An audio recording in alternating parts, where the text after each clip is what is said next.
Hey Chicken Nuggets, it's your girl Zayna Lorraine, and I had the pleasure of interviewing two mothers who lost their sons to suicide. Join me as we debunk the myths of mental health and suicide within the Black community. Y'all, please like, share, and subscribe, and let's get into it. I want to kind of talk about your healing journey afterwards. How did you heal, and how did you even get involved in AFSP? What is your role? Let's talk about it. So I am healing. So my son died in October 2021.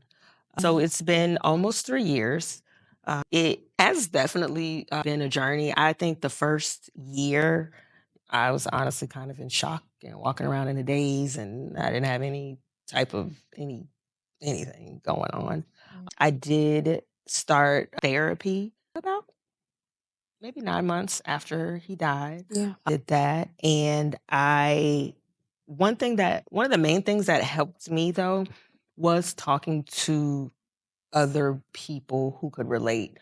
I joined a support group on Facebook, and then I started a search for just local support groups. I wanted to go to a local support group. Yeah. And when I did, the AFSP popped up, and they actually, they're not a support group, but they have a list of support groups that you can reach out to. That's when I guess, got involved with AFSP, which is the American Foundation for Suicide Prevention. When I got started with them, I just started by going to support groups, and they also have things, different events. So I took my daughter to an event called National Survivors of Suicide Day, where it's just for people who have lost someone to suicide, and they just talk about things, and you can share stories. And it was very healing for me to be able to connect and talk with other people. So that's how I got started with them. Yeah. And the more I learned, what I didn't know, I realized, okay, I'm sure there's a lot of people who don't know this information that need to. And so what can I do to get this information out there? That's really what I wanted to know. I know that you cannot solve every problem in the world, but I do know from what I've learned that suicide can be prevented. And I know that I want other parents to know what to do so they don't have to feel this pain. Yeah. I know that's something that they're going to have to go into the program a little bit more to get a little more information, but what are just a few things that you can tell parents or tell people, honestly, some things that they can look out for? So there are definitely warning signs that people give. I like to always say there's no such thing as always and never. So sometimes you'll tell people about warning signs and they'll say, well, my person didn't do this, or no one person is going to exhibit all of the warning signs. But that is one of the things that they talk about in the program. It's the collective warning signs. It's collective things that have maybe happened in somebody's life. Love that. Typically suicide, it's usually not a one cause. It's multiple things have probably converged, and then a person gets to a crisis point. But changes in behavior. You call it a crisis point. That's what you guys call it, a crisis point. Okay. But you do changes in behavior. If you know somebody, if they're sleeping all the time, or maybe not sleeping at all, that could be a warning sign. I will say that was something my son had started to do. He wasn't sleeping. I didn't really know it, but my husband, he does 12-hour shift work. And so sometimes he's getting home at 4:00 in the morning, or he's leaving work at 4:00 in the morning. He said he would frequently go somewhere and Sean is awake, just up. Eating, they're not eating the same. That could be a pattern or a warning sign. Their hygiene is off. Bathing, brushing their teeth, eating. They get more agitated even. Somebody somebody who's just generally always happy or, easygoing. They're just very irritable and agitated for long periods of time, a longer period of time. That could be a warning sign. The opposite could be true. If you know someone who kind of seems like maybe they get really, really happy, people tend to report that their loved one seemed very happy right before they took their own life. And research has found this because a lot of people, they finally made a plan and they are at peace that their pain is going to be ending. So wow, they're like, I'm about to be my plan is going to be good. And so they're happy. And so people sometimes will think, oh, like right before they died, we spent the whole day together. We did this. We had happy times. We went out to eat. And then later that day, they killed themselves. That's you'll hear that a lot. When people are feeling suicidal, they can kind of hide it and not be open with what they're feeling. That's why you look at the multiple, there are multiple things that you can look at. And generally, someone too. If for somebody that you are able to realize when they are behaving outside of like the normal way that they actually behave. But like I said, again, too, with the presentations, it really breaks it down and goes into what those warning signs are and ways that you can help. Yeah. Well, okay. I have a question. How can people who don't know anything about this program, right? And I know you're going to talk a little bit about Let's Save Lives as well, but anybody who doesn't know about the program, how can they learn about the program and even probably be a part of the program if they want to just support and volunteer or anything like that? Yes. How could they do that? Yeah, so with the AFSP, you can go to afsp.org. On the website, it has a list of all the different educational programs. Okay. So AFSP, they have chapters in all 50 states. So I'm with the North Florida chapter. So if you're in the area, North Florida chapter is all the way up from Amelia Island, all the way down past Gainesville. So if you're anywhere in the North Florida area, you can reach out to the chapter and just say, I want to volunteer. You can volunteer. You can also request to have a program presented. Yeah. I'm a presenter also for the programs. We can come to you. They can also be done virtually as well. That's so perfect. We can come to your church, your school, your barbershop, your wherever you want us to go. Anywhere. And talk about the program. So you just have to reach out to AFSP and just say, I want a presenter to come. Yeah. Talk about they have many, and there's many different programs too. Yeah. And specifically, it's Let's Save Lives. Yes, correct? It is. Let's Save Lives. Can you talk a little bit more about that program? What is that program? So Let's Save Lives, it kind of trips me up. I know. It is an acronym. It stands for Listening, Empathy, Trust, and Support, which are some of like the main foundations that research has shown how you can help people who are suicidal. It is an introduction to suicide prevention, but it is geared specifically for the Black community.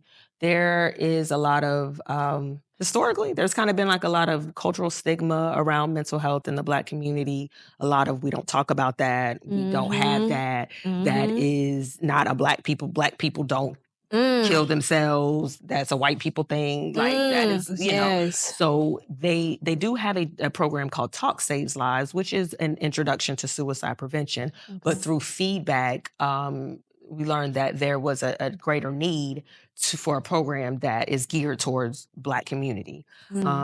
Suicide, it's a leading cause of death in the United States. But in the U.S. Black population, between the years of 2018 to 2021, the number of suicide deaths rose 39% of Black people from ages 15 to 29. Oh my God. 39% increase. That is huge. That is huge. That's a huge increase in ages 15 to 29. So that is our young people who are taking their own lives. Yes. And that is a health crisis. It's a public health crisis. And so they saw a need to have more culturally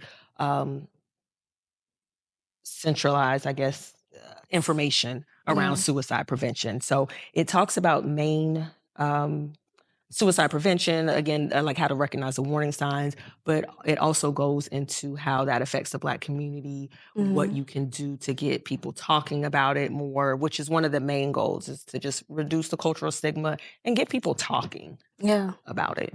Yeah, I love that. I love that. I feel like I just learned so much. Oh, good.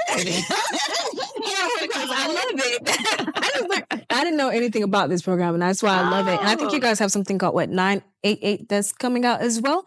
So 988, it is a national, that's a suicide hotline number that has been out.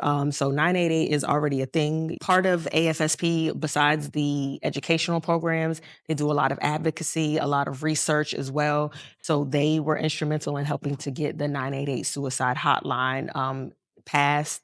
And they also help getting different laws and things passed and throughout the country. Yeah. Oh, I love that. Okay, I only have 2 more questions to wrap it up. Okay. They're going to be 2-part questions. Okay. But I want to know, number 1, how has this journey affected your mental health and also just your life, like your faith life, whatever, just how has it affected or helped in any type of way? Last part is, what advice would you give people who are just watching? I would say that I pay more attention to my mental health. I am more intentional about making sure my mental health is in a good space. That is something that I also recognize within myself. Like after my son died, that I had been depressed for a very long time, and I had not been doing anything about it. And that affects everybody in your life. When you are not well, that affects the whole house everybody. Yes.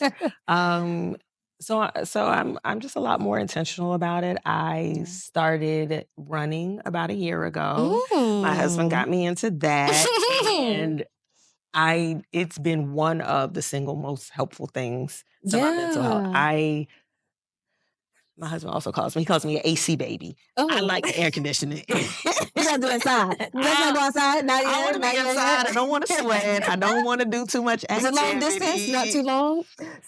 Well, I ran 6 miles the other day, and I signed up for a 10K. So I did a 10K on my son's birthday. His birthday is March 23rd. Yes. And so for his birthday, what I said was, when I had him at home, I challenged myself physically and mentally then. Yes. So I wanted to challenge myself physically and mentally. You did. And so I did that on his birthday. I ran a 10K. 6.2 miles.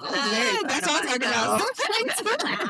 about. But that has been so helpful for my mental, and I don't think I would have started even on that journey. And so now I'm on more. I'm physically active. And I've never been in my entire life, so I feel that's like just been really helpful.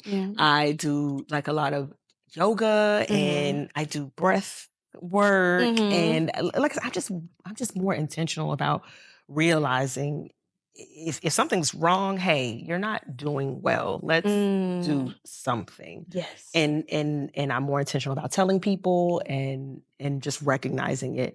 And I'm more intentional about my who I have around me. That changed a lot. Just who I have and who is in your mental space. If anyone is watching who has maybe lost a child, especially to suicide, I would say give yourself grace. You are going to at times feel like you're losing your mind. You are going to maybe at times feel like you don't want to be on the earth anymore either. You're going to feel like you failed. You're going to have all kinds of negative feelings. Give yourself grace. Allow yourself to feel the feelings. Reach out to people if you need someone to talk to. Those are the main things. That's what I would say to parents. I would say to anyone who is watching that is struggling with their mental health to do the same. Try to reach out to somebody and give yourself grace. Try something new. Try to go for a walk. See how it makes you feel. 10K. With a 10K. Don't even stop until you you overwhelming people.